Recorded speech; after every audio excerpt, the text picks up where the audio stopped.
പ്രതിയെ കണ്ടുപിടിച്ചു എന്നതിലപ്പുറം തന്നെ പ്രശംസിക്കേണ്ടത് മറ്റു ചില കാര്യങ്ങളിലാണ്. തന്റെ നിശ്ചയദാർഢ്യം അതെടുത്തു പറയേണ്ട കാര്യം തന്നെയാണോ? അന്വേഷണത്തിനിടയിൽ മീഡിയക്കാർ, രാഷ്ട്രീയക്കാർ, പൊതുരംഗത്തുള്ള മറ്റുള്ളവരൊക്കെ തന്നെ എല്ലാവരും തന്നെ വളഞ്ഞിട്ട് ആക്രമിച്ചു. സോഷ്യൽ മീഡിയകളുടെ അപമാനവും അവഹേളനവും നേരിട്ടു. പക്ഷേ താൻ പതറിയില്ല. നന്ദനെ എന്തുകൊണ്ട് അറസ്റ്റ് ചെയ്യുന്നില്ല, ദേവിയെ മനഃപൂർവ്വം സംരക്ഷിക്കുകയല്ലേ എന്നുള്ള ചോദ്യങ്ങൾക്ക് മുമ്പിലും താൻ പരിഭ്രമിച്ചില്ല.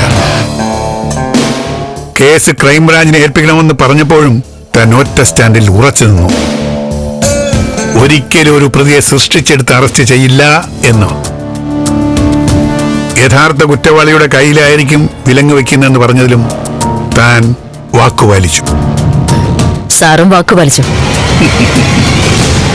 മുകളിൽ നിന്ന് എന്തൊക്കെ സമ്മർദ്ദം വന്നിട്ടും എന്റെ സ്വാതന്ത്ര്യം സംരക്ഷിക്കാൻ വേണ്ടി സാറ് പറഞ്ഞത് സാറും പാലിച്ചു. അതുകൊണ്ട് സാറിനോട് ഞാൻ കടപ്പെട്ടിരിക്കുന്നു. Thank you.